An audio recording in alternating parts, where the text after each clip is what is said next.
Hello, my name is Jacob Stidham, and today I'm presenting my case study for the virtual school assignment. So the agenda for this presentation will be an introduction of the school, an overview of the school, the evaluation of stakeholders for the school, and then the conclusion. So the school that I will be analyzing today is the American School of Correspondence, also known as the American School. So a quick overview. So the American School is actually one of the oldest online schools still functioning today. It was actually founded in 1897 by educators from MIT and Harvard. Students have been attending it since 1900, and they relocated from Boston to Chicago in 1902, where they remained in that building on the left-hand corner picture there until 1996, where they relocated to their current location in Lansing, Illinois, where they shortly transitioned to a virtual classroom. So today, they host 3 million students who received high school diplomas.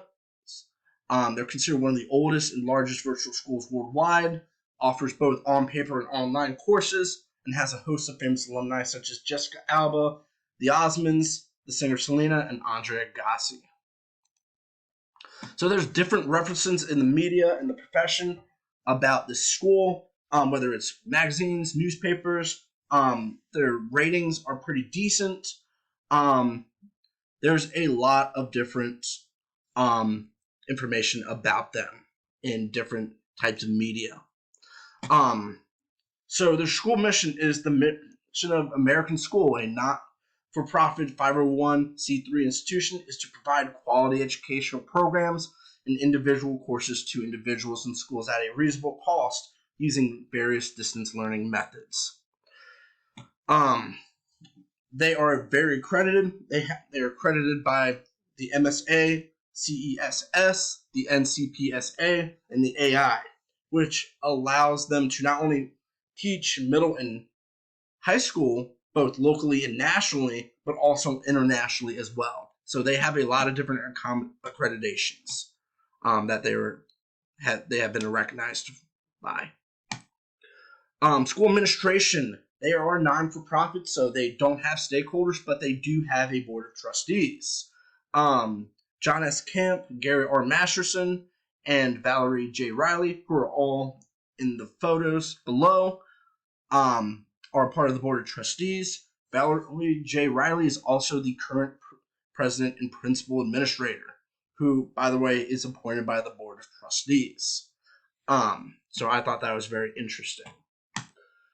School organization, the administration runs most of the administrative work, obviously, but the day-to-day operations online is done by the different departments. So like a normal brick-and-mortar school, different departments run the different classes. They act independently while staying in contact with administration, and the middle and high schools all blend together. So the middle and high school social studies are one department, so on and so forth.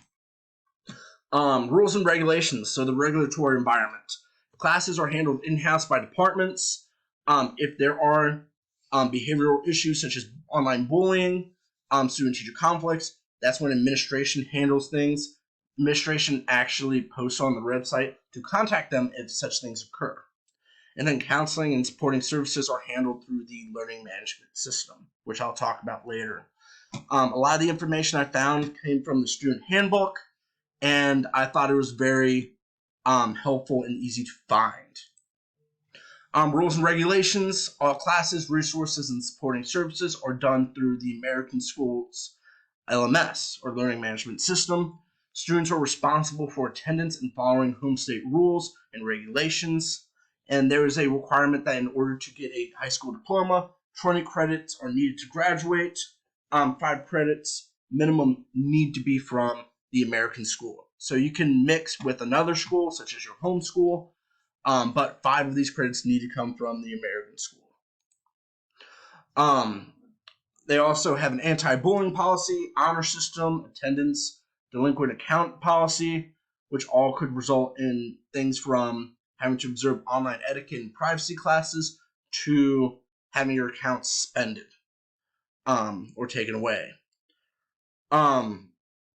Work deadlines, all complete before end of course. Final exams are conducted at the end of each semester. So it runs on a very tight schedule. And then courses. There are a lot more courses than what I can actually talk about in this time period.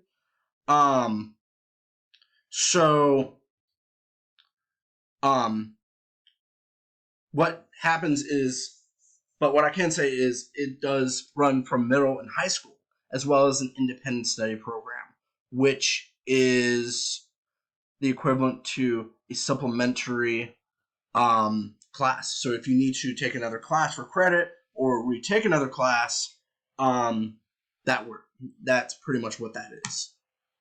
And then the student body is all from all over, local, state, national, and international students, some full-time, some part-time, but all fall within grades 6 through 12. School graduation. So the effectiveness to serving stakeholders. The two that we're going to be looking at is parents and students. So parent-wise, there are a lot of concerns that parents have about online schools. Findings show that parents held pessimistic attitudes towards the quality of online teaching and argue that online teaching learning can be a formidable challenge. Some of these challenges / concerns are cost of schools, curriculum, credibility, and student services. So the American school actually does a really good job of handling these, and they refer to this as the 4 C's, as you can see from the image to the left. So the 4 C's are the different reasons as to why students and parents should consider and enroll in the school. So curriculum-wise, not only do you have paper-based and online curriculum based standards like Common Core, they also come in different formats that fit your standard. So not only is there a lot of flexibility, they do follow Common Core and a lot of the state standards. It's also very cost efficient. So it takes $950 for 4 years of high school with monthly payments. That is extremely affordable, especially considering how expensive others are. There is a multitude of student services such as counseling, staff and student center help. And again, it is accredited by multiple organizations, including the Illinois Board of Ed.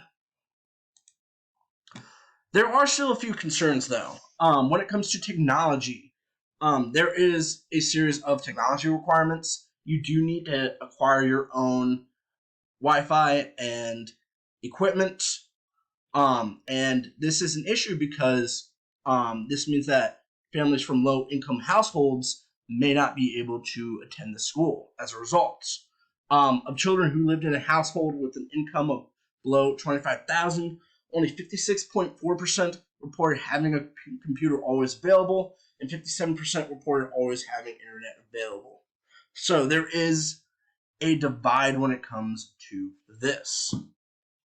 But that's really the only concern I've seen for parents. In terms of students, when you look at the research, students reported several disadvantages of online studies, such as information overload, limited interaction, teacher-related obstacles, concentration-related difficulties, technical problems, teachers' lack of technical skills, teaching styles not adapted to online training, and considered them less beneficial in terms of achieving learning outcomes. So there's a lot of concerns students have that the American school actually does a really good job of addressing as well. So the LMS and the student handbook all provide easy to find, really good support and information that students will find very helpful. The LMS has access to all the course materials and resources. Again, you can also do all in paper where they send the resources in the mail. There's different classes with different styles, even online or in paper. So there are different classes that allow you to go at a different pace or your own pace.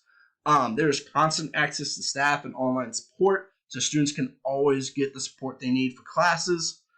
There are multiple ways to contact teachers and administration, like through the LMS or the email. And then the LMS is easy to learn, technology is simple to use, or they can just use the paper. Counseling and supporting services also through the LMS, which makes it available and easy to use. Parents also have access to things such as weekly activity reports and grades. And then there are multiple help sheets and additional resources for review. Communication-wise, the school has a school blog, Facebook, Twitter, email to students' parents, and messages through the LMS. So there's a lot of different ways the school keeps in contact with its student body. The one thing that did concern me is in my research, in the student handbook, on the website, and everything I've looked at, there's never really anything that addresses special student groups such as ESOL or special education. There's no mention of any type of law or regulation addressing any of these like you would in a normal school or in other online schools. So it did concern me that, that these weren't really addressed. So maybe the school might not have or may not specifically target groups like that in order to help them. There's also a lack of updates for most forms of education or communication, So their Facebook page, their email system apparently doesn't send out very often. So these are some concerns that I saw with the school. So communication does seem to also be an issue in terms of student support. I did try to get an interview with them. I tried a couple different ways. I was not able to get a hold of them, which also plays to the whole communication issue I had just talked about in the last slide. I did try their messaging app, as you can see here. I emailed them in different emails as well as tried to call them, but I had no answer. So that does also kind of address the whole communication issue as well. Overall, though, from the reports and the reviews that I've seen, as well as what I've seen on the website, I would still say that the American School of Correspondence generally shows signs of an efficient and effective virtual school. Though there are some concerns, there are still a lot of strengths that I think outweigh the weaknesses the school has, and I would definitely consider the school as an option if I were to consider education in virtual schools. So, that is the general conclusion for my presentation. So thank you for listening along, and I wish you a good rest of the day. And then here are the references that I used for the presentation.